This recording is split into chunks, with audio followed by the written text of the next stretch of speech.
This testimony's been a long time coming. So many setbacks and so many things. It's been hard. So if I start crying, just take notice.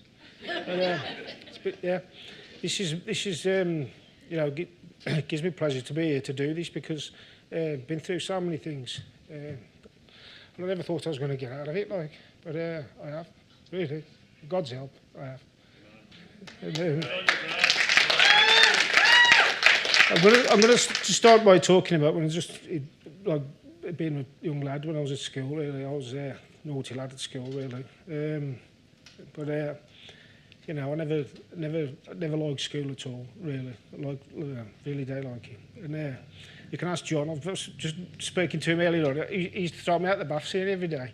And, I remember the one time I'm running with all my clothes on and jumped over the balcony and just climbed upstairs onto the top board and jumped in the pool just for something to do. But that was back in the school days, But I never liked school at all. I was always always a bit naughty, always a bit of a, no, I don't like school at all. And but I got into the boxing because of my dad. My dad was a boxer, my uncle was a boxer, my brother was a boxer, and from a young age, they was boxing. So I was round the boxing gyms with him, looking what's going on and picking things up and stuff. So from the age of about 3 or 4 years of age, I was in the gym really. So boxing became a really big, it was part of my life, and I never fought.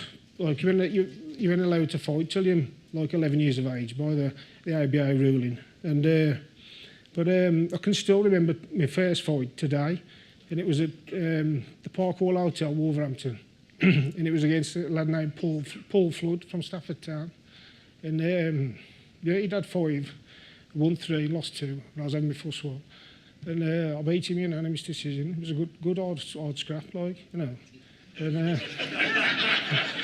what I mean? And I got the bug for it for then really, and like I said, with the guidance of my dad and everything else.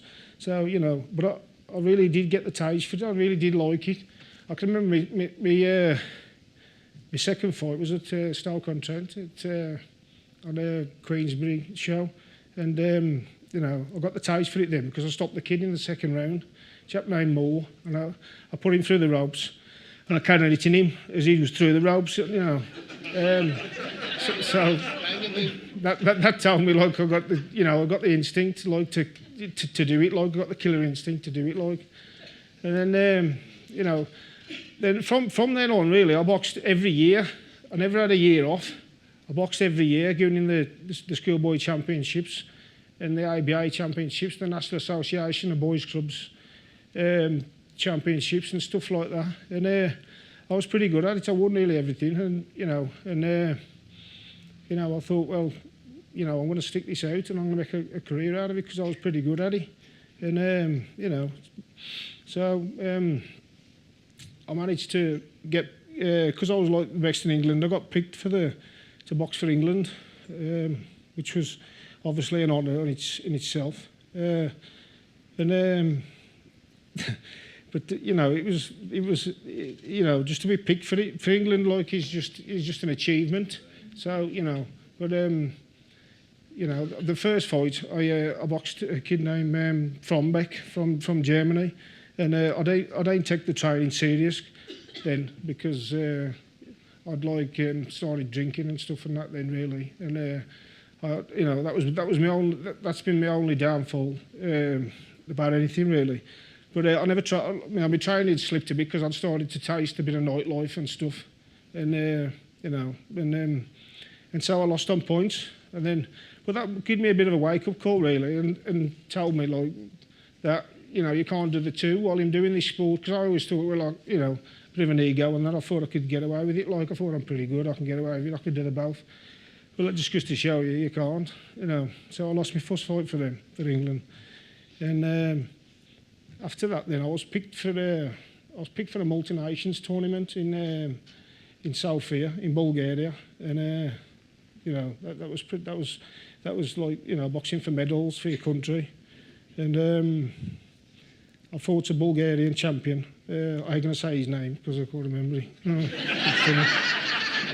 do you know what I mean? But oh, that's it, something like that. But that was it. I had to. But the thing about that fight is, I was fit then. I trained at Crystal Palace. I trained at Crystal Palace on the England camp for a good period of time, and I got myself in shape because of what had happened. And I knocked the Bulgarian champion out in the second round. And, I can still remember the fight now. But I finished him off. It wasn't proper, like, we're not proper. And, but the next fight after that, I had to fight the world number one from Cuba called Raymond Garby, and he went on to beat the famous Thomas Hearns. And I fought him, but I had to fight him like on the Wednesday, and then I had to fight the Bulgarian on the Wednesday. Then I had to fight the Cuban on the Thursday. So I already had a boy. I had to box it day after day, like. But I lost on a 3-2 decision to him, which was pretty good. Saying he was the world number one. It was touch and go, but I think he did nick it, like, with his. He was tall and he was rangy, and it was I was getting in and out. But it was a good learning curve, and then but in between all this, I thought, well, I want more, like, I want more and more, and then they picked me again to go to I think it was Wessel, yeah, and I went and. I was made captain again. There was all, Gary Delaney, Robin Reid, everybody. It was all we had a good squad, and they made me captain. And I was boxing their captain as well. He was a good lad. And I remember my dad telling me before I went. My dad said, he said before you go, he said, go for it first round. He said, go for the knockout first round. So I get in the corner with the England coach, and he said to me, the England coach said to me, he said, Andy, now this lad's a good lad. He said, go and feel him out the first round. He said, because you don't know what he's like. We know he's a good lad. He said, but feel him out. But my dad had told me, and go straight out for it, knock him out. You know what I mean? My dad said, let him feel the strength here. He said, so anyway, so I thought, I ain't listening to the England coach. So soon as like the bell's done, like thing, I went straight out. And I stopped him in the first round. I knocked him out in his own corner, right on the bell of the first round. So if I were there, if I listened to the England coach, I'd probably had a hard fight. You know what I mean? So it's a good job of listening to my dad, like I always did. He was guide you right. He knows what you're good at, and then from then, really, I was there. I went to work for my dad as well. We had a scrap business and a demolition business and stuff. Because I never done well at school. I got expelled from school, just being naughty and just never, I just don't want to be there. Like, I'd do anything not to go. Like, you know what I mean? I just don't want to go. Like, and and then I was working with my dad with the demolition business and stuff and all that. And then, like, I was thinking about going professional and stuff, and but so I thought, well, I might as well. What I'm doing, I'm fighting for England. I'm boxing the best people in the world for a pat on the back as well. And I would like it's like an honour to fight for your country. So I thought, well, I might as well fight for money now. You know what I mean? So I turned professional at 19, and I can still remember my first fight at that as well. That was at King's Hall in Stoke. Boxed a kid named Stinger Mason. I tell you, that was a hard fight. That was really hard fight for me. Baptism as a professional. That was hard, man. You know what I mean? And it was just because for the duration, 6 rounds where you used to fight in 3 as amateur. You know what I mean? But I won that anyway. And then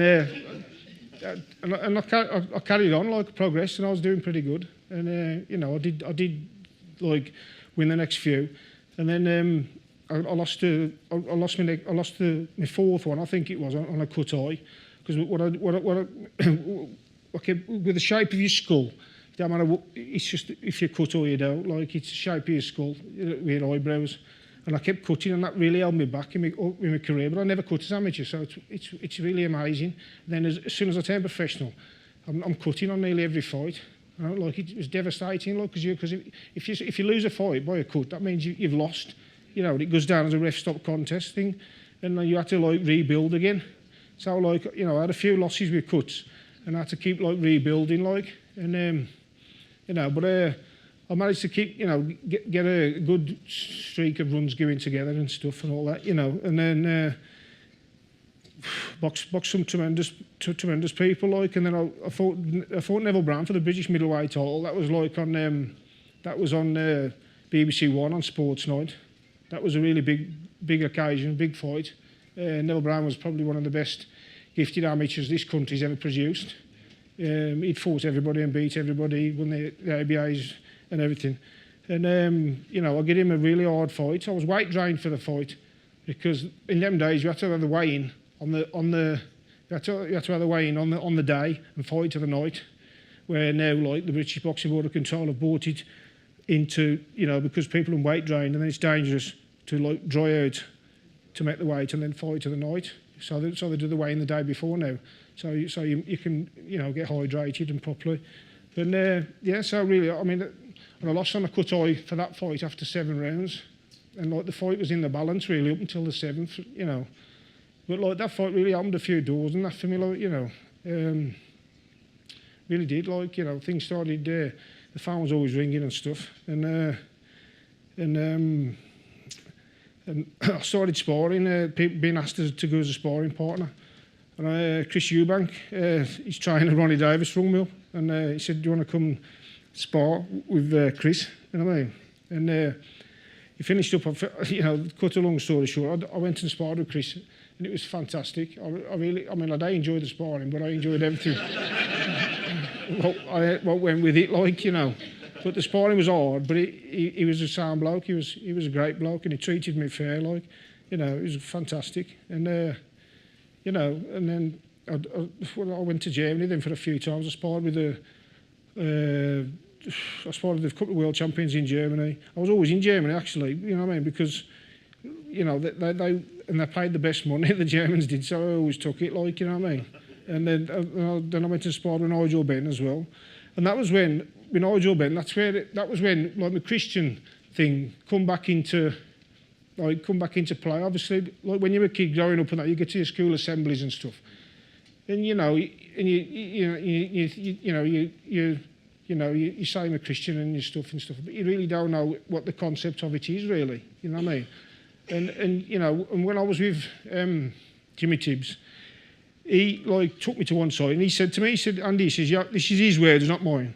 He said, "Andy," he says, "Yeah, I'm a leader amongst men." He said, "You should follow the Lord."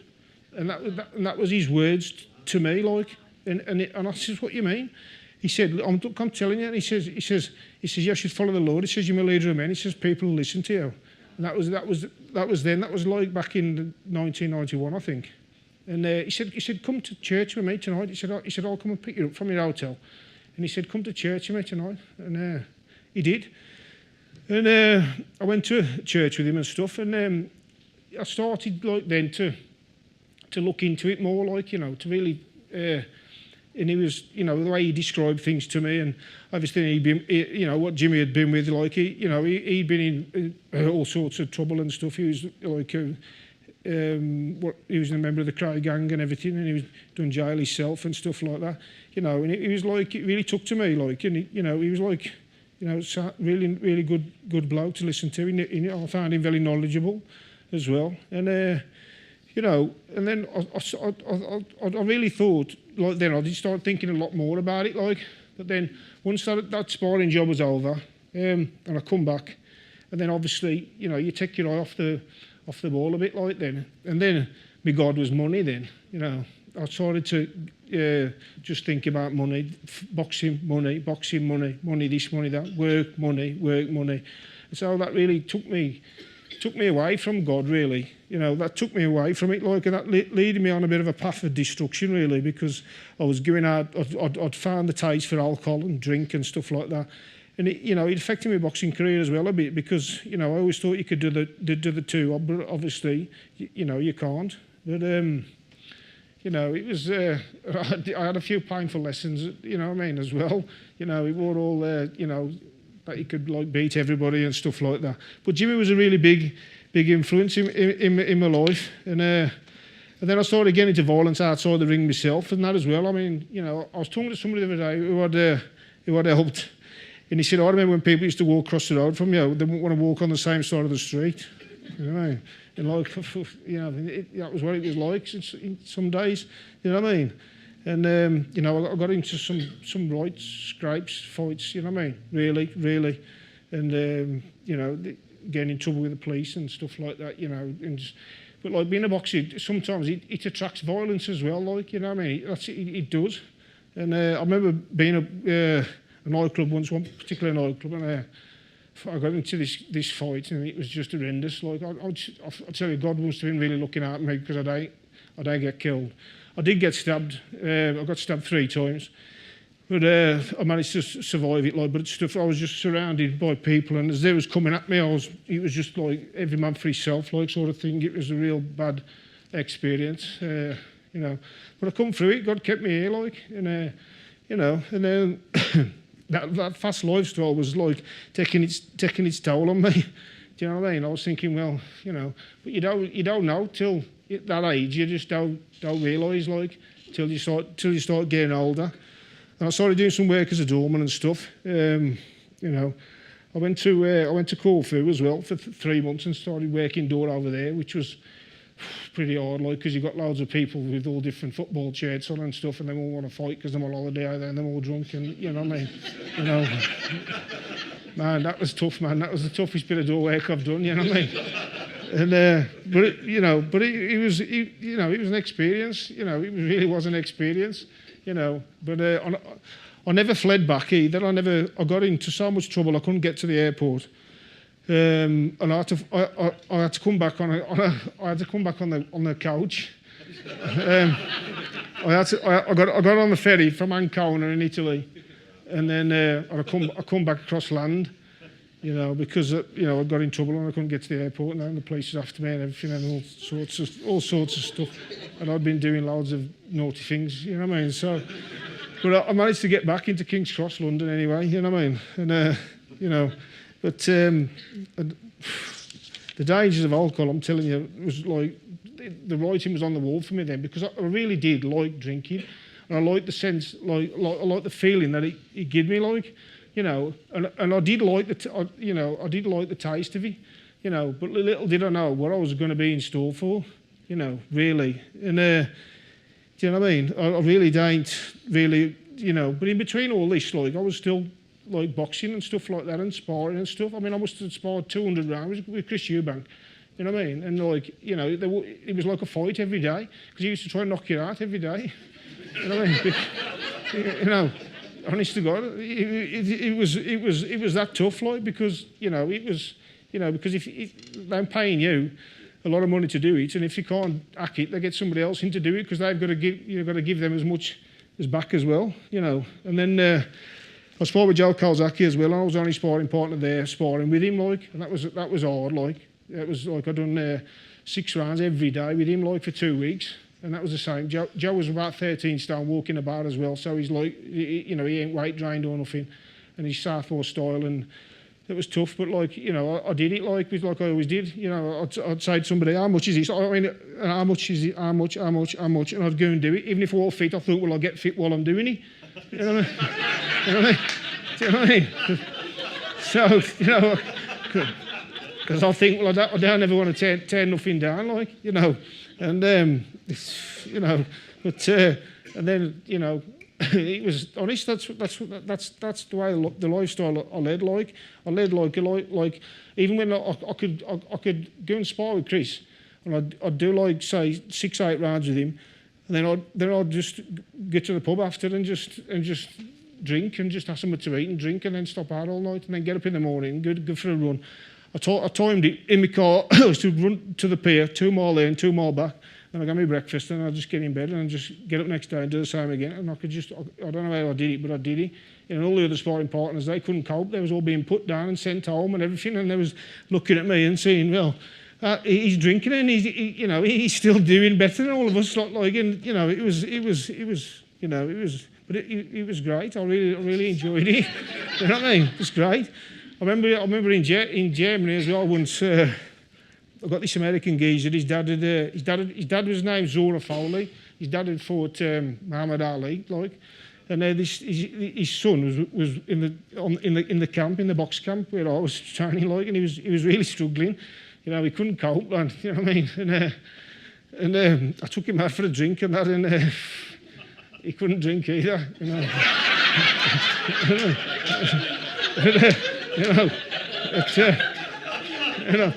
His dad was Zora Fowler, and his dad went the distance with Muhammad Ali.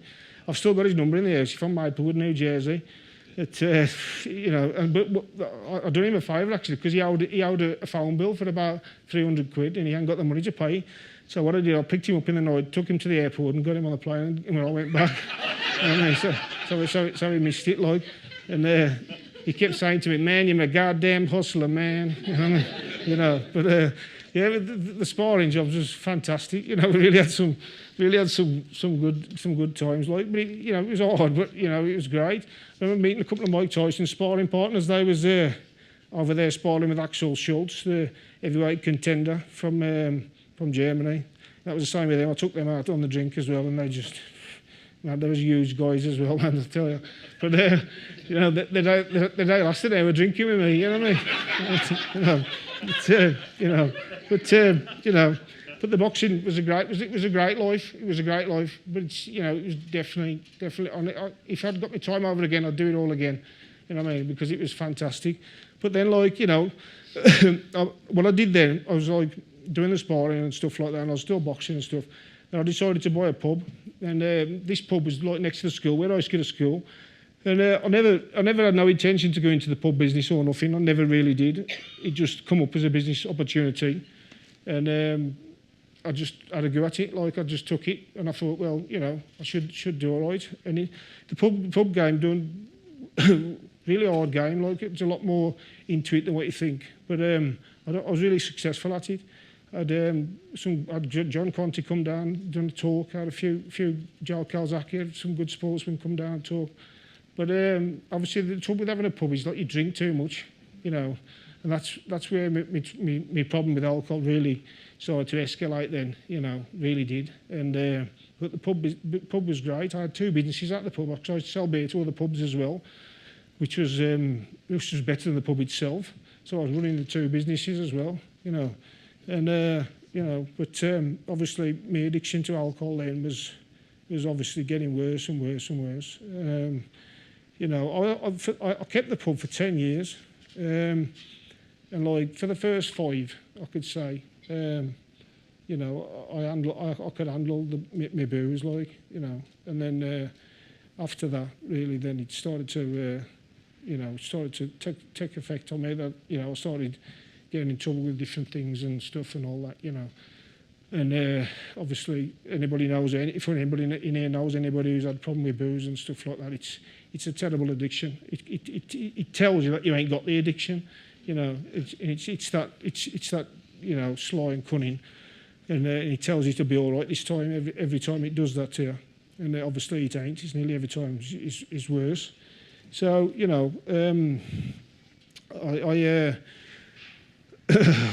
I sold the pub and the business together in 2008, and then but I'd left the pub then. I would say, like, then I was probably saying I was an alcoholic then. I was saying a periodic alcoholic. That's not like somebody who drinks every day, but like it's somebody who drinks periodically. But when they do have a drink, they binge and then they can't stop. And that's what I was doing. Like, the only way I was stopping was my body was stopping me. Like I physically couldn't take another drink because I was that ill. And then all sorts of things started happening, like losing your license and stuff, getting in fights. I even broke my back once when I was in Tenerife. Fell through a roof while I was drunk.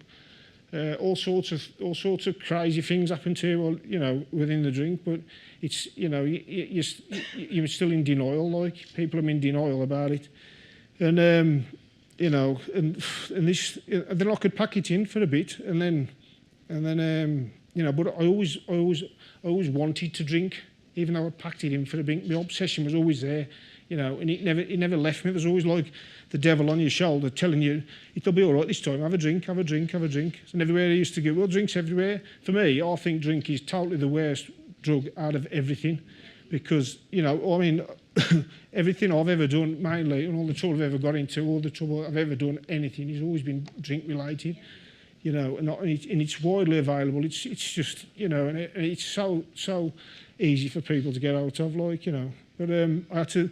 This one fight, I couldn't win, man, with the alcohol.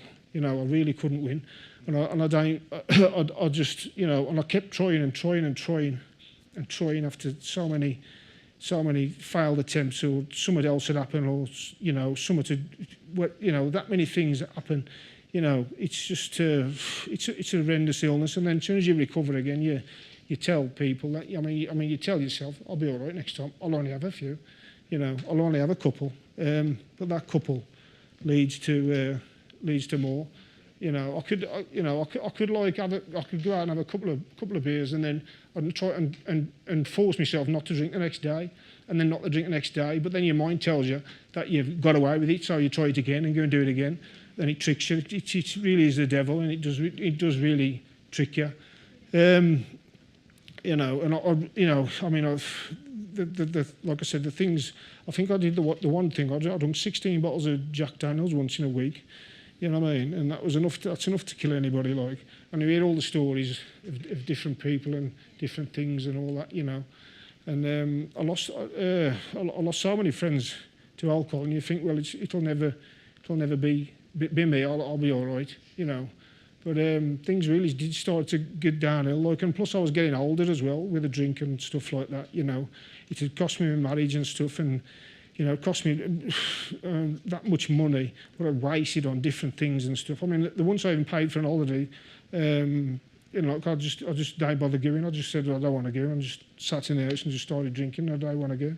You know, it's just because the drink just took over my life, really. It just really did, and it, you know, and but you know, I kept trying to beat it. I really did keep trying, because that's the fight in me. Like, I really did keep trying, and you know, I was going to give up, like, but, you know, the only way, you know, I tried everything. I tried counselling. I tried Aquarius. I tried everything. I tried AA, and I kept coming in and out of AA, but I kept going back and coming back out and coming back out, you know, and just, you know, but I still kept failing, like, you know what I mean? And then one day, you know, my last drink that I did have, this is last year now. It was quite a bad one. I went to a boxing event in Cannock to meet Ray Boom Boom Mancini. He was a world champion from America. And I had no intention of having a drink at all. I really had no intention at all. Somebody pushed one my way. I picked it up, and I thought, I'll only have one. That was it then. It set me off on a road of destruction. And obviously, one is not enough, and 1,000, you know, it is. And I just carried on. And I think I carried on drinking then for about a week. And I really was in a bad way, where I was just like, if I was awake, I was drinking, you know, because that's the truth. Like, if I was awake, I was drinking, and then every day was going on the same and stuff like that, you know. And I rang John, and because I was in a bad mess, and I rang John to pray for me. And he come to my house where I was with Steve, the pastor, and they prayed over me, because I really was at death's door, really bad, and I don't know what else to do. I was at death's door, and they come to my house, by my bedroom and stuff, and prayed for me, and you know, and You know, it was an amazing thing what happened to me, like when they prayed for me. John blew the shofar on and stuff, and I started to feel different straight away as soon as I left. Like that, my spirit lifted because, you know, I was really at death's door. I really was at death's door because, you know, I was physically ill, beaten, and you know, I was on my last legs, and they prayed for me and they went, and then, you know, ever since then, and then I'd already got a baptism booked for the date, and it was 12 days after. I think it was November the 15th, I think, and I was not sure whether to go through with it or not, you know, because I still felt a bit ropey off the thing, and I still was a bit like paranoid and everything what it does to, like, you know, when it damages your stuff, you know what I mean? And someone told me inside me to go ahead with it, so I did. And I tell you, it was the best thing what's ever happened to me in my life, because I haven't touched a drop of alcohol since I got baptised. And it ain't only that. My obsession for alcohol has been lifted from me, you know, because that really is the truth. Where it was always niggling away at me before, it don't now. And I carried on with the AA as well, and I've got some great friends, some of them in the room tonight, who've helped me immensely as well, with the help of God, obviously, because the AA program is a spiritual program, and you know, I ain't looked back since. All the good things I've done, and you know, with the things in life and boxing these famous people and being on television and everything, don't patch up to getting baptised. You know what I mean? So, you know, if there's anybody in here tonight who knows anybody or has got problems with anything like that at all, you know, I really suggest just hand your life over to God like I did, and God's doing for me now what I couldn't do for myself, you know, and it really is a miracle, and since that's happened, my life's changed so much. My life's got so better. Everything is, you know, going really, really well. And my mum and dad are sitting in the front, and I'm so proud of me again, you know, because they thought they'd lost their son forever. They thought, you know, the drinks got him.